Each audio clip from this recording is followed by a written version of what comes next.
Welcome. So wonderful to see so many of you in the room. So my name is Martin Youssef, and I'm your new Associate Vice President of University Relations.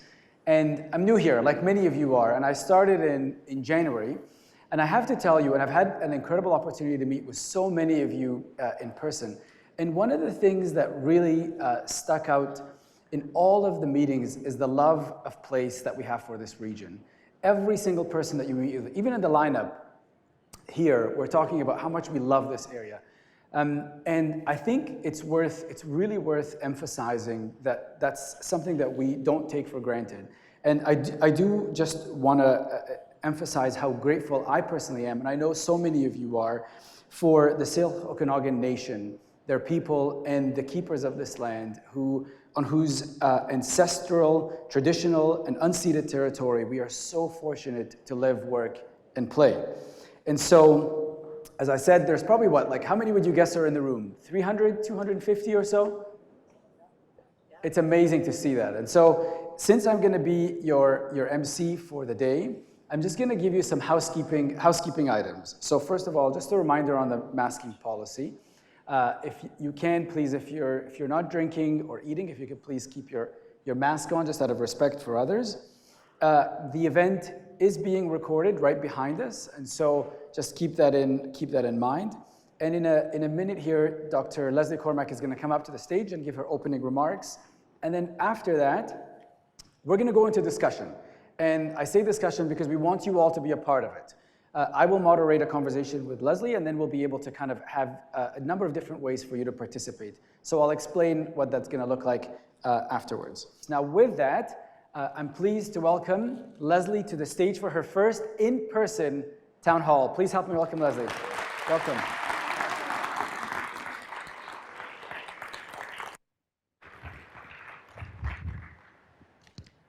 I think there should have been theme music or something, don't you think? Hello, it's like Eye of the Tiger. That's a good one. So, welcome. First town hall in person. I feel like I've just started this job, even though I've been here for almost 2 years. It is so great to see you all here, and I don't know about you, but I am energized in the room. Just having everyone here, thinking about the great things that we have done and that we're going to do, and just enjoying being together and understanding the importance of the community that we live in, both inside the campus and outside in the larger community.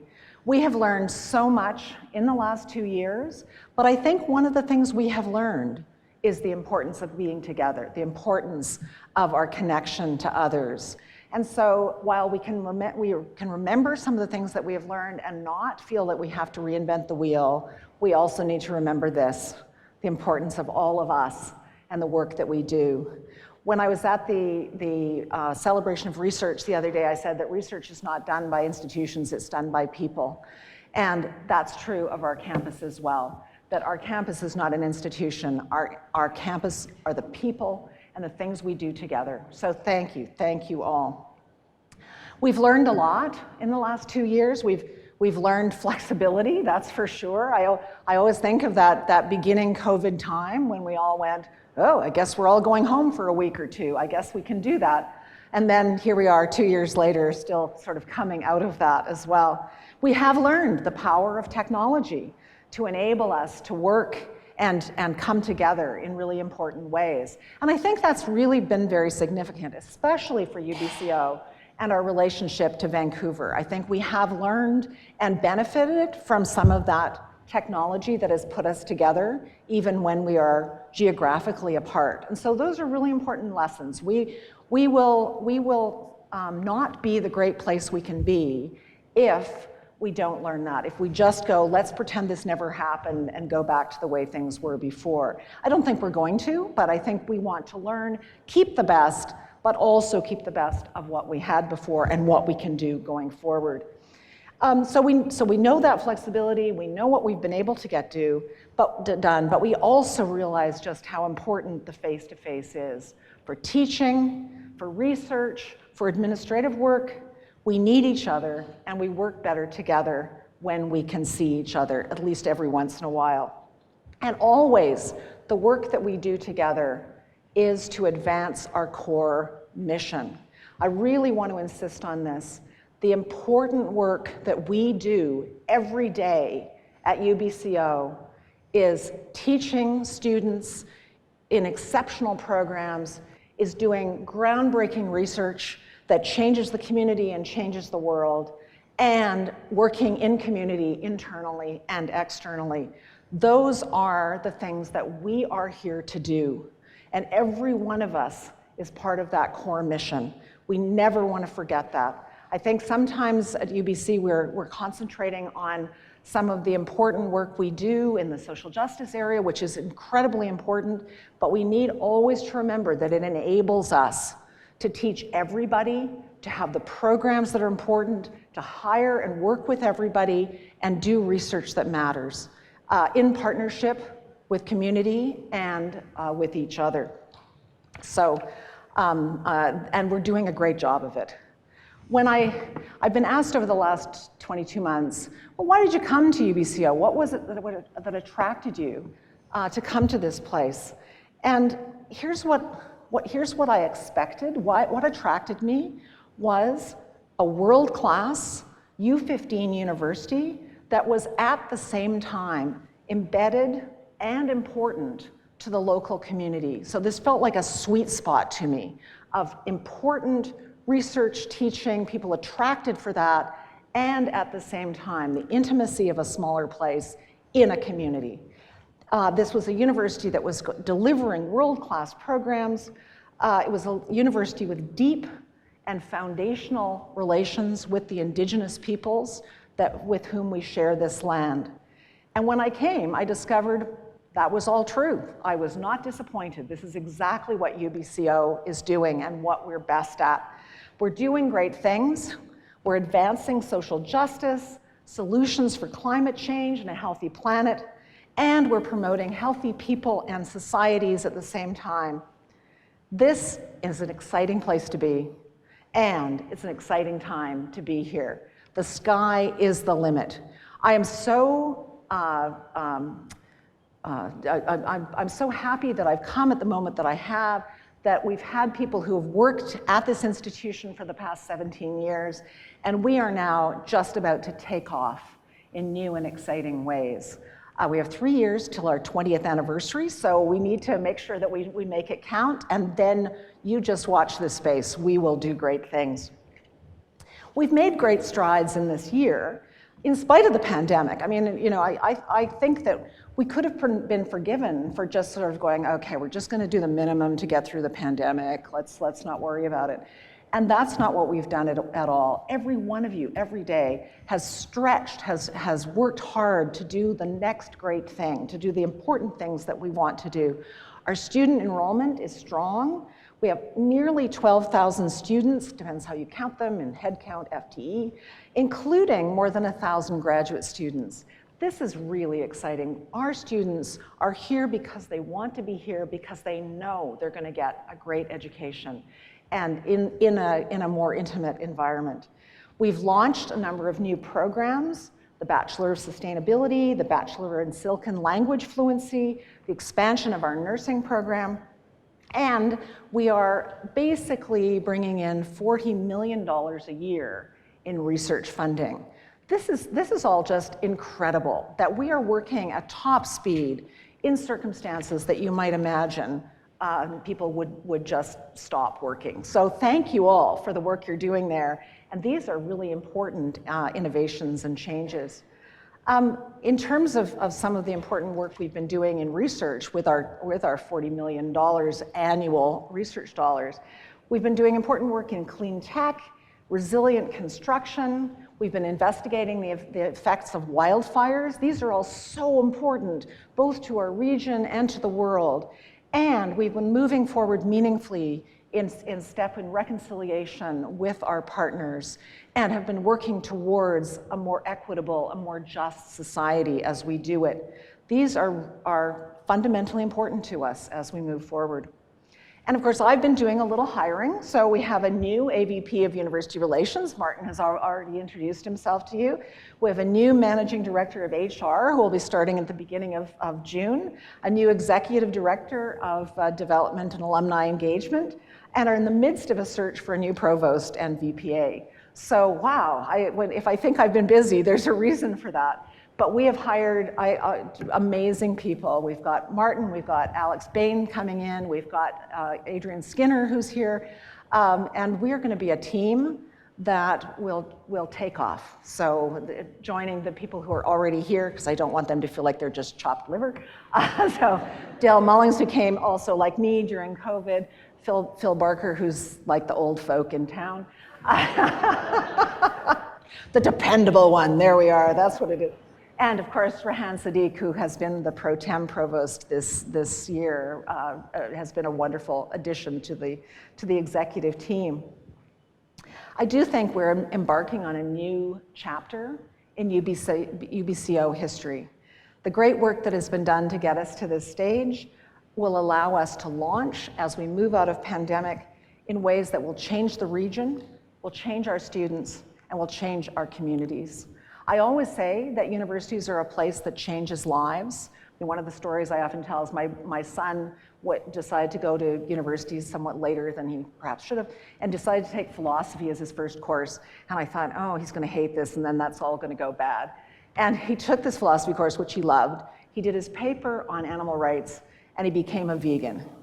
And I say, we change lives. Mine too, as it turned out. But it's true. I mean, this is such amazing work we're doing every single day, and it's just going to get better. The future, as we look at it, my other son always say, "It's the future, Mom." That we have new buildings coming on board. We all know that space is a problem. That was what I was told when I was interviewed. That's what I've been told every day that I've been here, and I do understand that it's true. And so we are working in a number of ways to ameliorate that situation, to solve that problem. There's a number of options, which also include this question of remote work and hybrid and teaching that may look different, scheduling that may look different.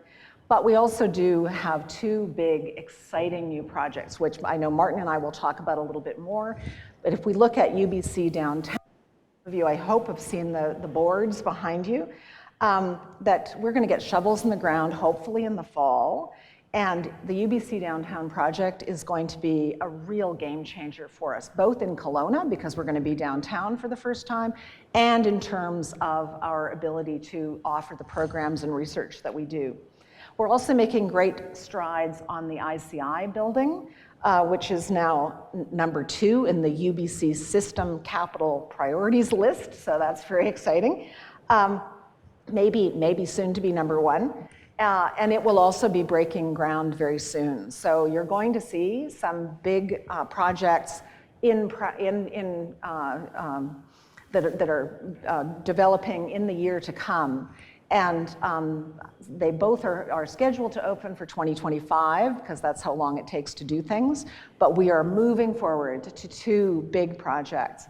And then there's an array of smaller projects, including projects that will make sure that our greenhouse gas emissions are kept at a low level, and that we can help to meet the targets of our climate action plan of 2030.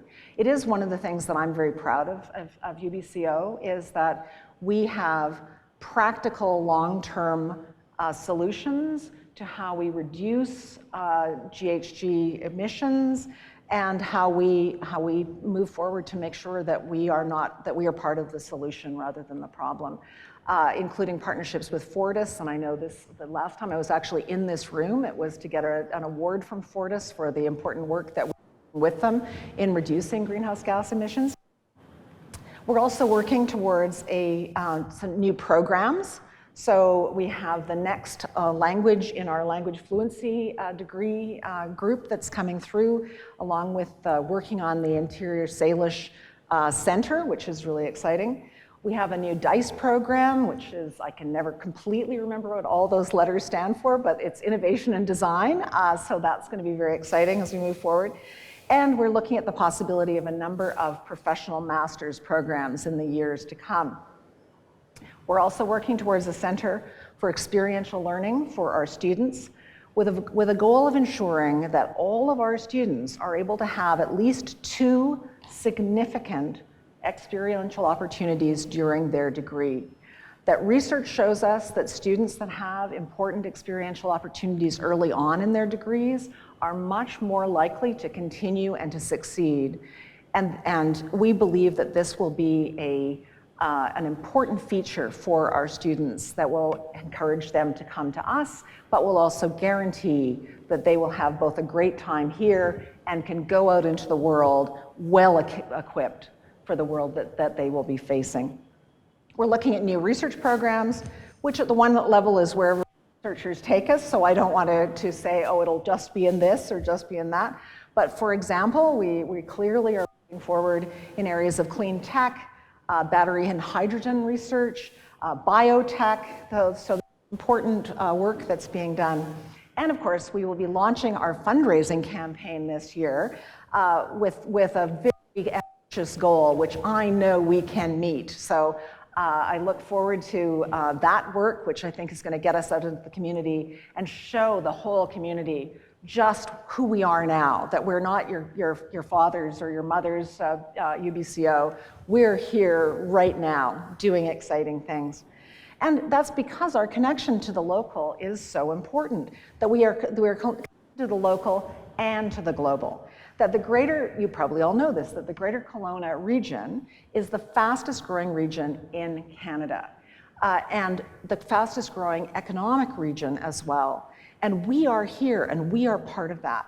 UBC is growing and bringing more diverse and highly educated populations to this region. We are working together with Kelowna and the Okanagan to ensure that this is the best opportunity for young people to be here, for all of us to be here. We can have a great impact on the region, and together we can ensure that the Okanagan region has a thriving economy, a thriving and just society, and that we walk in partnership and reconciliation with our Indigenous partners at all times. It's going to be a great ride, and I look forward to working with every one of you to make sure that it happens. Thank you.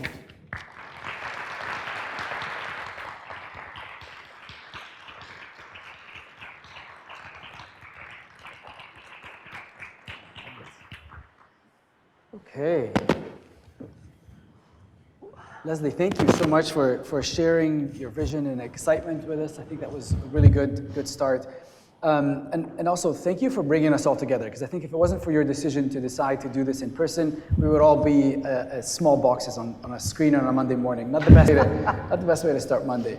So I'm just going to go through, so as you've noticed, we've turned the lights back up because we do want you to be a part of this. There are 2 ways that you can join us in the conversation. First of all, there are mics on either side of you. You'll see them in the center aisle there.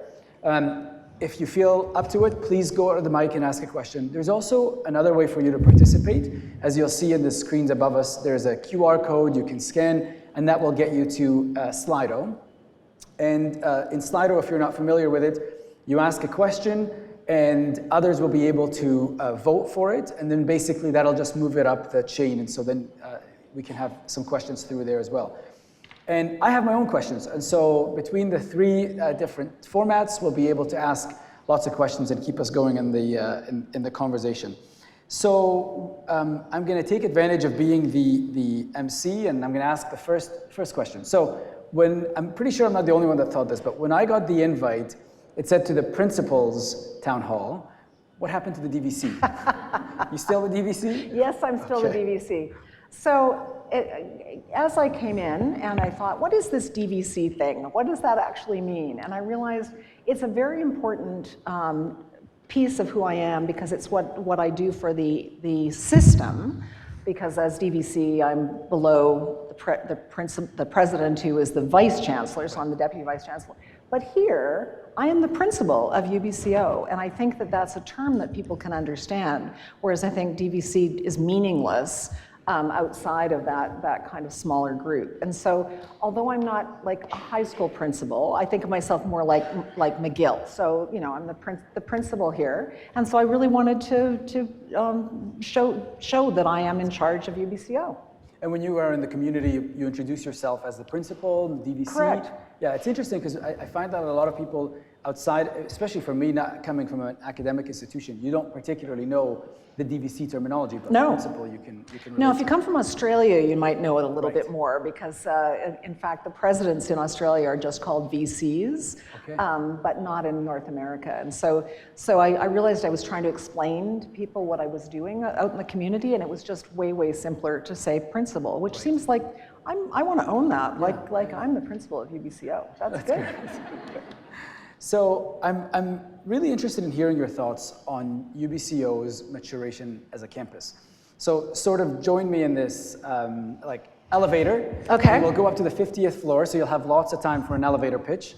What story are you telling people when you're out in the community about where we're at as a campus?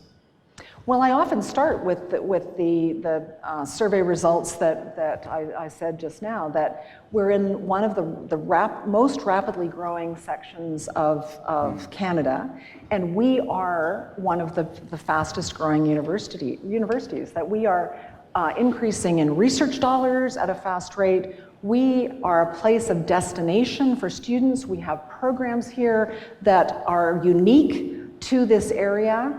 And so we are on a trajectory to increase the economic prosperity of the region, increase the social justice of the region, bring highly qualified graduate students, or graduates, into the region to change the area, and doing it at the same time as contributing to the global world. That's great.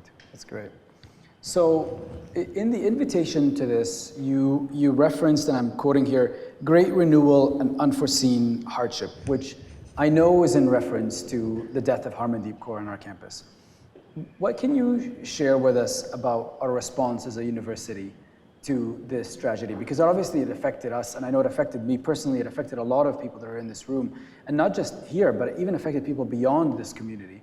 And so what can you tell us about how we've dealt with this and the way forward? Well, I want to start by saying that this is an incredible tragedy, that it's a tragedy for Harmandeep's family, it's a tragedy for us as the UBCO family. There's no getting around that, and so I don't want to diminish that in any way. It is important that in the beginning, as our reaction was both to keep the communities safe, but also to make sure that we supported the RCMP investigation and didn't do anything that would somehow interfere with that. So we've been careful to make sure that we move forward as we should to make sure that the perpetrator could be apprehended and charged.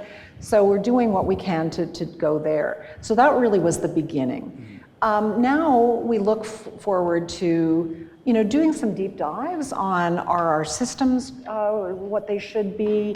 Are there different ways that we can work together to heal, to make sure that as much as possible this can never happen again? But it is a complex world in those first weeks. One of the things that I'm proudest of is that we really came together as a team and worked together those first weeks to ensure that the right things got done and said, that we didn't interfere with either the RCMP or WorkSafe BC, and that we can allow them to do their work so that we know what our next steps are. It's really such a great reminder. I remember when we had the vigil, it was incredible to see the amount of people that were all there together, huddled around each other. And I think, sadly, in these kind of situations, that's when really the community comes together. So I can definitely relate to that. And that was really important to have that vigil, both for us and for the Sikh community as well, so that we could come together on both sides and just really recognize just what a tragedy this was and how deeply it affected us. I do know, but I think it's important to discuss it here, just in terms of what we're doing as a campus to honor Harmondeep? I know that there's been some discussions around that. Are you able to give us a little bit of a... Yeah, I mean, we're being very careful not to get out in front of the family. We really need to work with the family, as you can imagine, and make sure that whatever we do is really what they would like. We're talking to them about the possibility of a scholarship or something like that. Maybe some other ways to honor on our campus. So we definitely are working on that. It's just that it really is important. I mean, that's been true from the beginning, that when the incident happened, there were people who were concerned that we didn't say enough early on, and that sometimes news sources were saying more like her name than we were.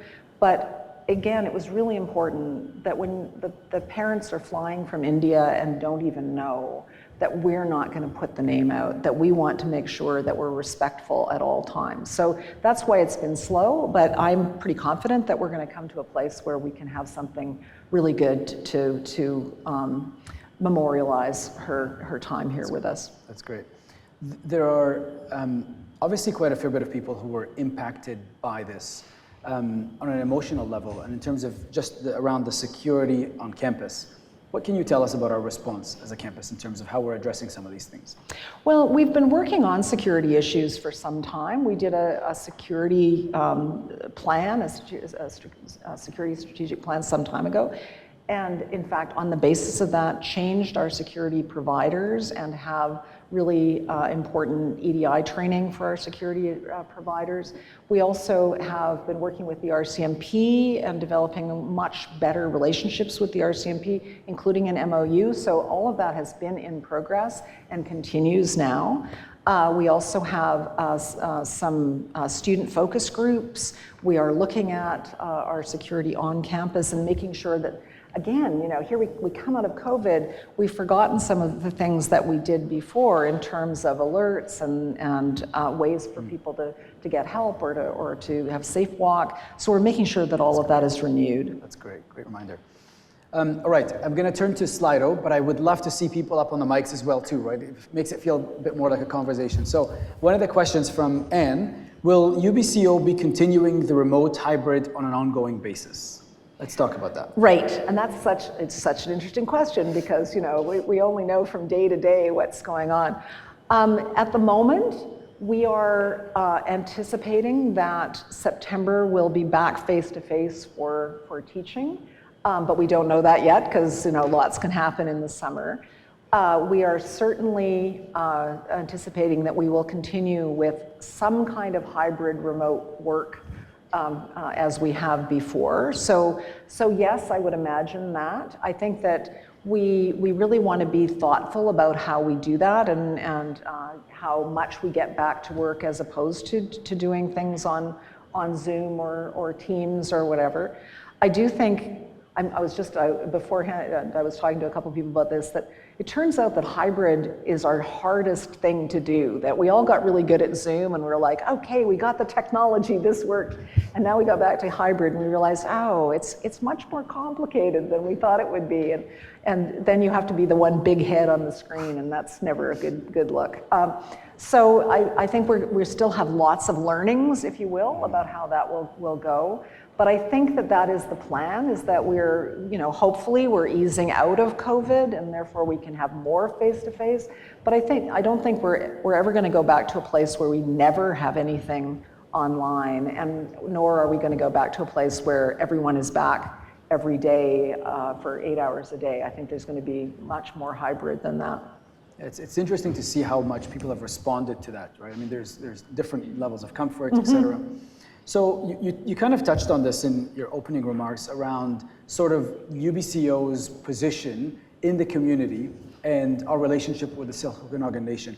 And when I was preparing to come here, of course, it seemed like it was a prominent part of what we do as a campus.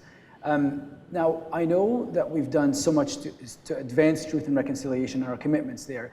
But in terms of the practical steps of what we're going to be doing, what can you tell us about what we're doing to kind of advance that in a practical sense?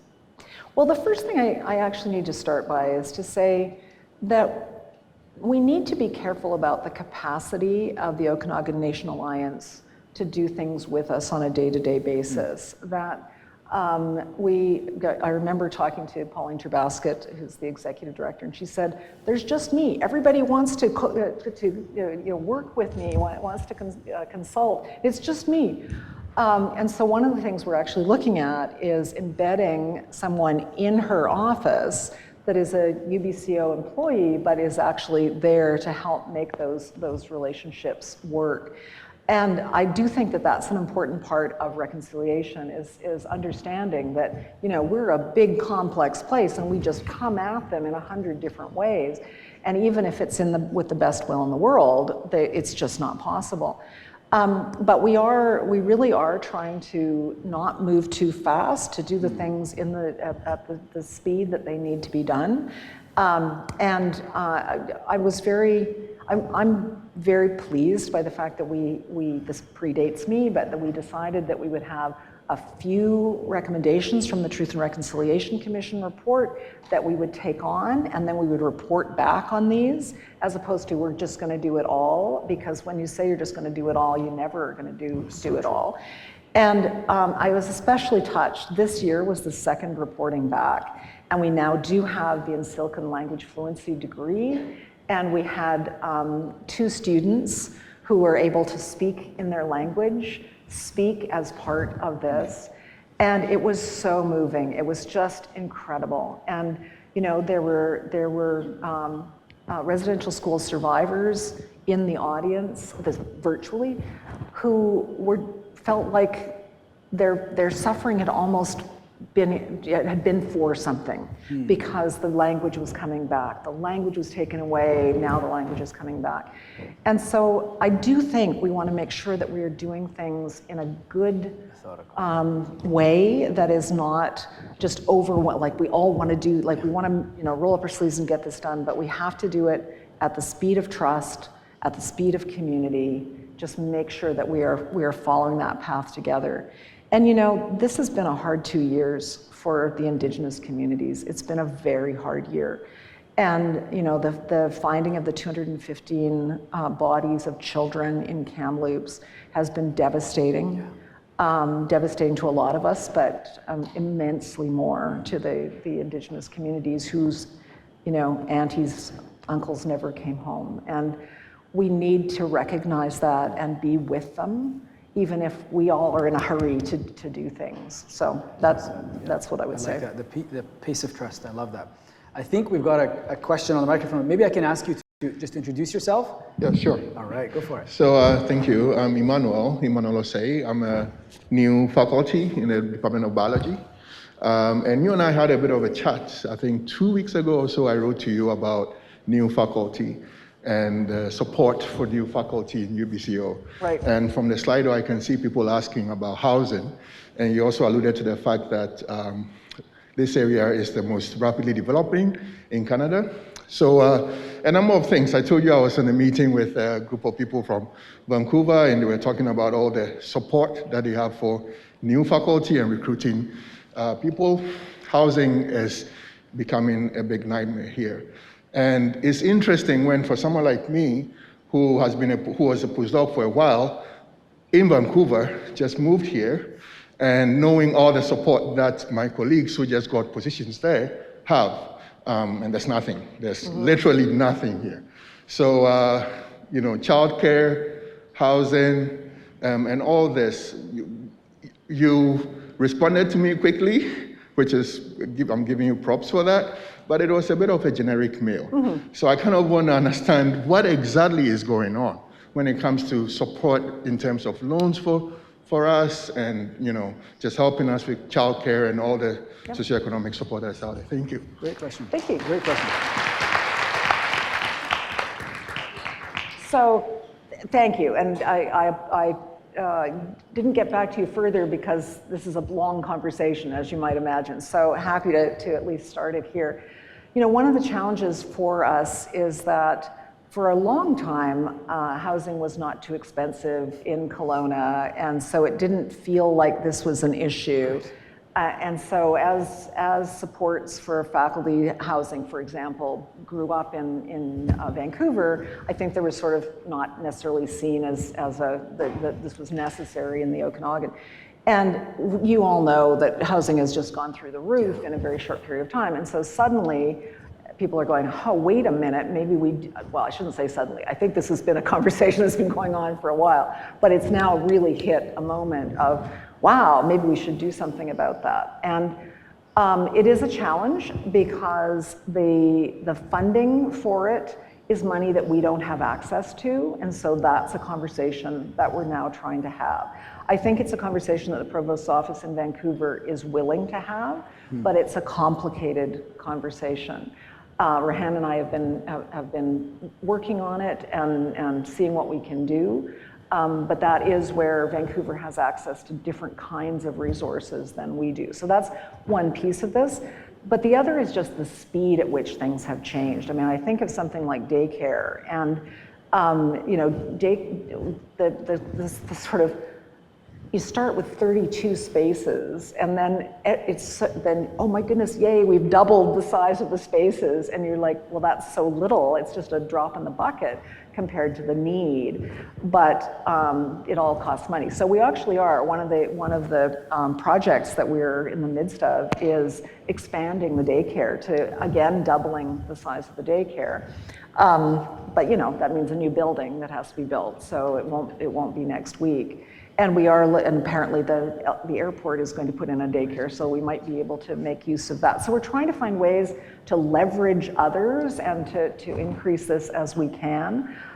So it's known, it's just that I didn't have a solution to you at the time.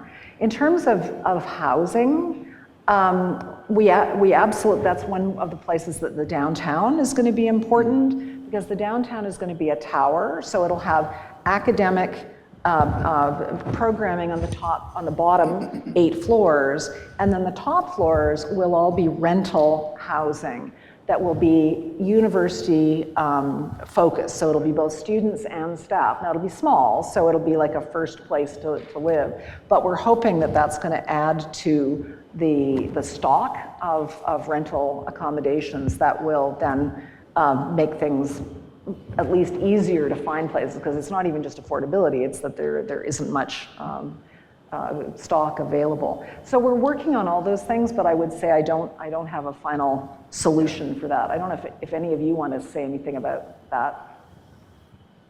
So you just tap the microphone on the bottom. So Rehan is going to say something. Can you hear me? Okay. You bet. Oh my, I can hear myself too. Yeah, I was expecting that question, and with you just looking into it, one of the things, as Lesley just mentioned, that the way the Vancouver model is working, it's been here for a long time, and we don't have an access to that resource at this point. And our discussion at the executives is basically how we can bring an Okanagan version here. It might not be the same, as there are 2 important things that's happening in Vancouver, is access to some down payment, and other is the way helping somehow in the mortgage. Whatever version will come in future will be we would like to work with faculties, because faculties are also part of it. And one thing which very unique for our campus is that we have been hiring a lot in recent times. So certainly we see these problems, and recently in one of our dean council, one of our dean mentioned that a new faculty has been hired during this COVID time. In that case, she has to put an offer 15 times. This is a very unique situation, and things are getting complex here. So only thing I can assure you that is one of our priority, that we are working on it. We are looking at various types of financial models, what are the possibilities. But the timelines is very hard for us to say, because there are few things which we don't have access to at this point. But this is definitely a priority for us. And especially a kind of campus we would like to build, which are attracting lots of new young faculty members, how we can help them, making sure that they will stay here. Because one of my biggest challenge, what I see all the time coming out of School of Engineering, where we hire lots of people, this is a constant issue which I'm hearing, that people, especially our young folks, were not able to buy properties, or even they buy properties that are quite far. So there are serious issues which are our priority, and we are working on it. Thank you. That's great, Rehan. Thank you so much for that. And it really is such a great question, because we talk so much about growth And of course, the other side of that sword, the double-edged sword, is just what we do with, even outside of our community, what we do with transportation. Public transportation as a region is a massive issue. Housing is an issue. Daycare is an issue. There's all these different challenges to it. So let's stay in the theme in terms of space for a second. And let's talk about UBC Okanagan Downtown. Okay. So we've had a chance to see the boards, and if you've not had a chance to look at them, they're going to be in the admin building.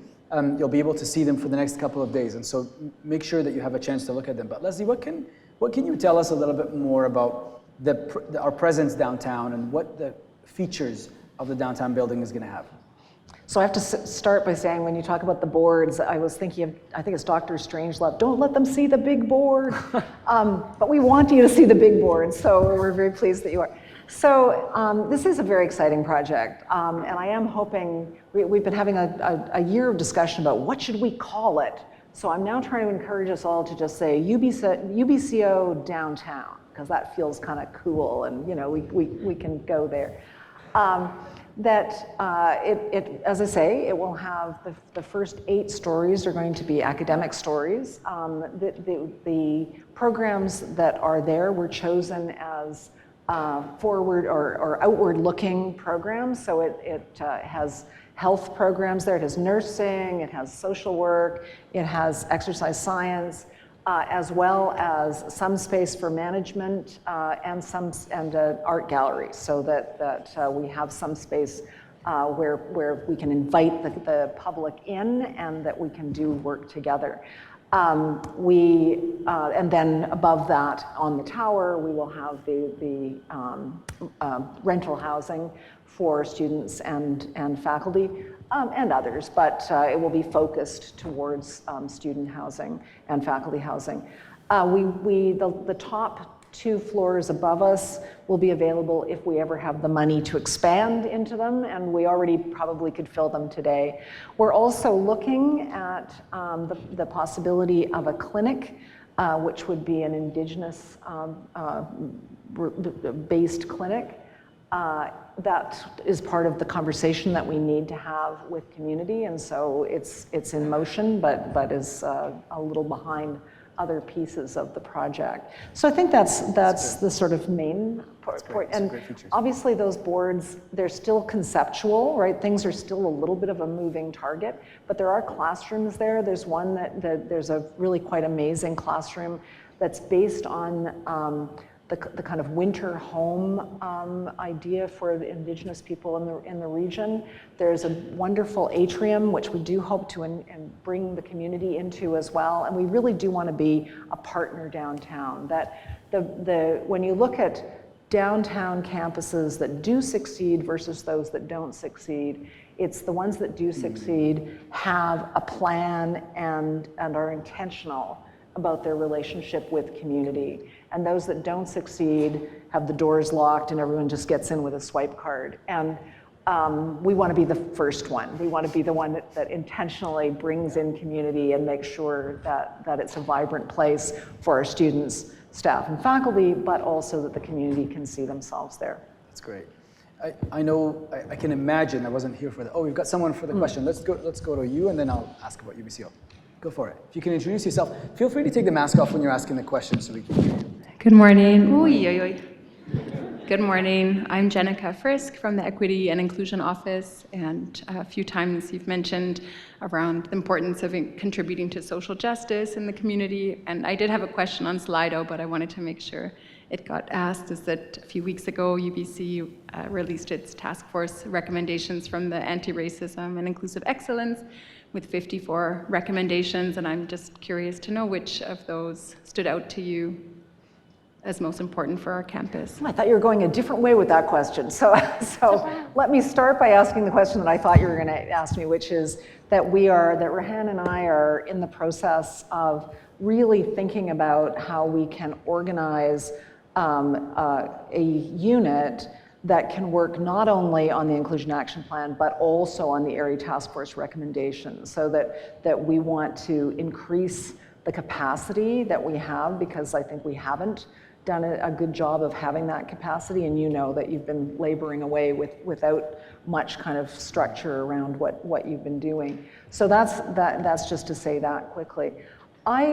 I mean, I would say that there's a number of those recommendations that are important to me.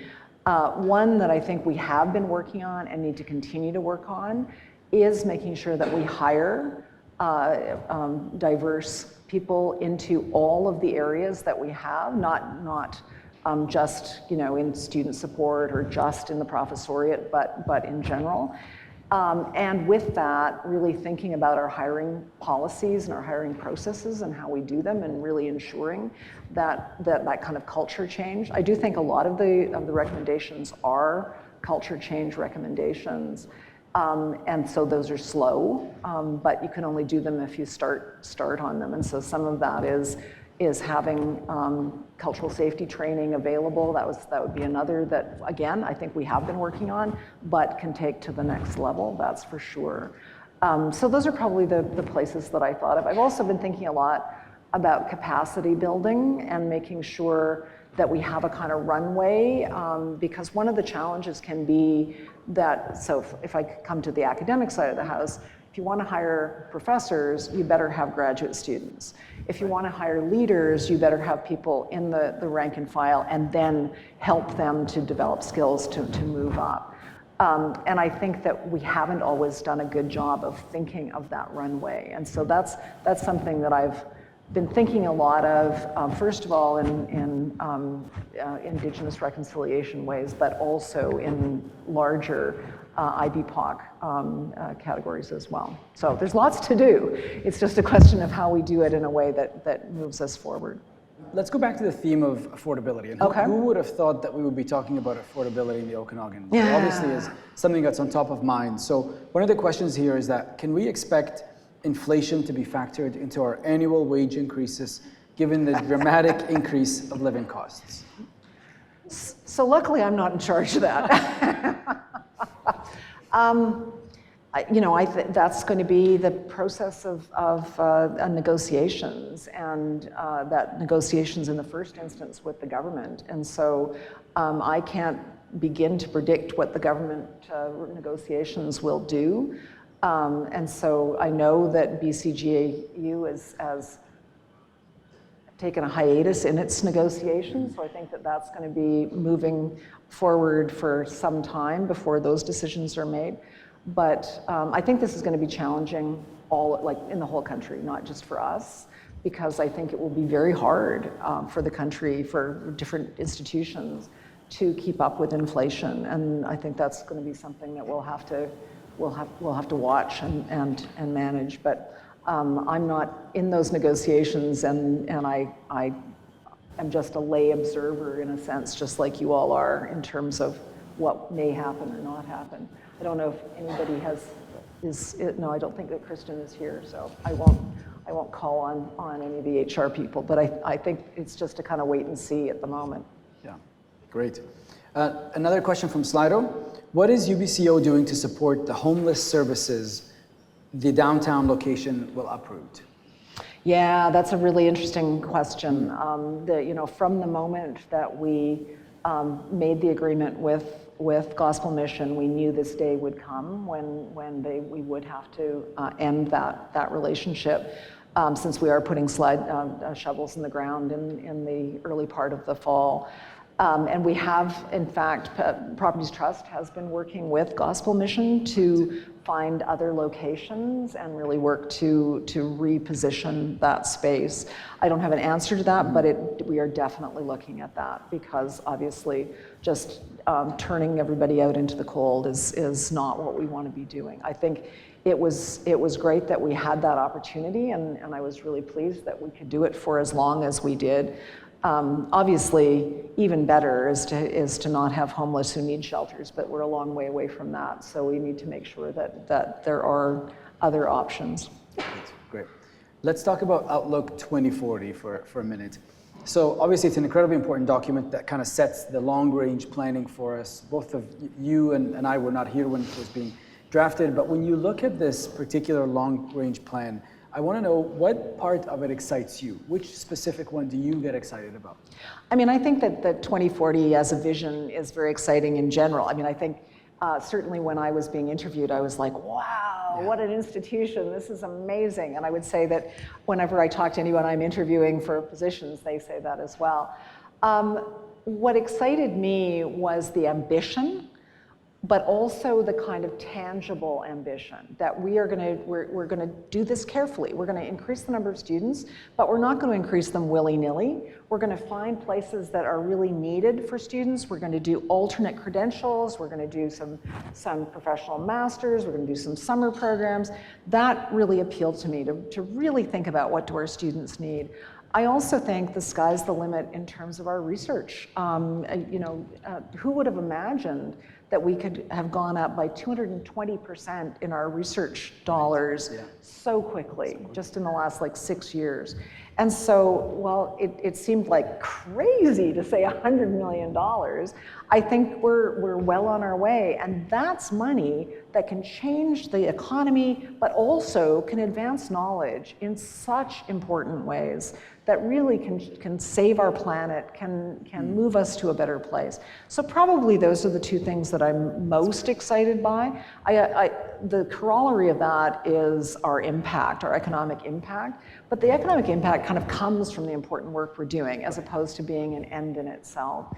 The challenge is there's some bits that we need to get there. And if I go back to space, clearly space is one of those. And some of that is making sure that the people we hire can afford to be here and that they can do good work. But it continues to resonate as a really exciting opportunity. It really is. In terms of long-range planning document, it actually it's packed with a lot of information. It's really readable. All right, we've got a question from the mic. Yeah. If I could just get you to remove the mask when you're asking the question and introduce yourself. Awesome. Yeah, thank you. I'm Robert Godin, assistant professor in chemistry. My question was the next up on Slido, but might as well take advantage of being actually in person here. My question was, well, what are your thoughts and actions really about UBC putting up significant amount of capital, I think 70 million just for land to expand into the Surrey area instead of investing in the campus here. So what do you think of that, and how do we keep arguing about That's a leading question. That's a leading question. Yeah.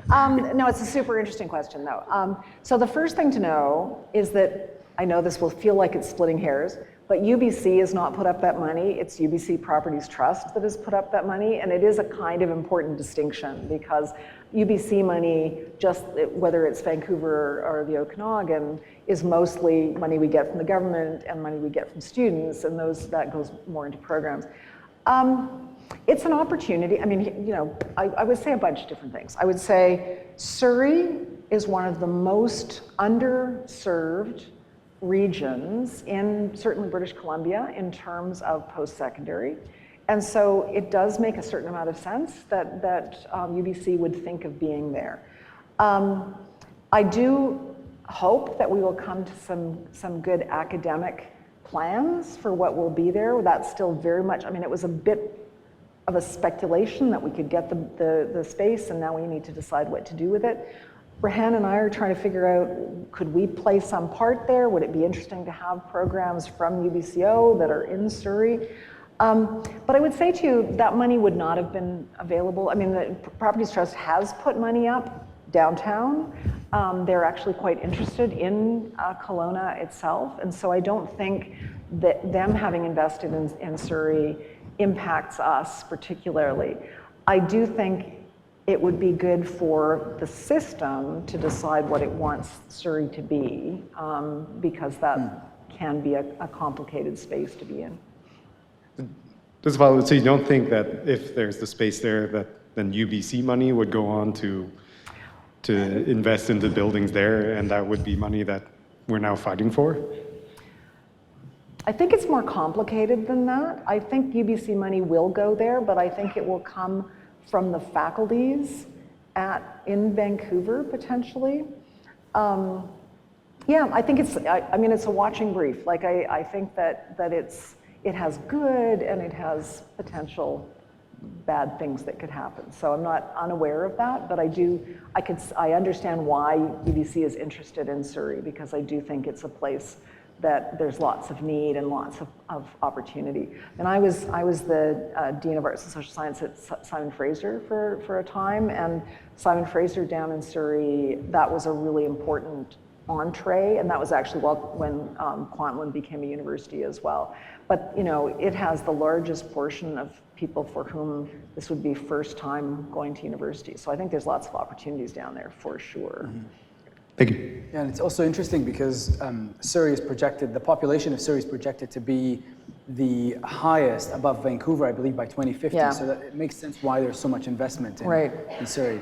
I say that having lived in Surrey for most of my life there. Okay, now let's go to another question. We've got a couple of minutes here. Which units or unit will be responsible for Experiential Learning Center?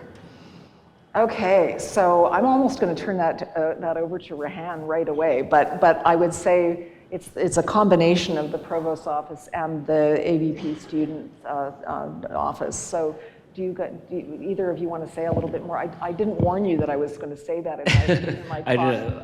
Okay, so coming out of engineering, you can imagine the experiential learning is very close to my heart.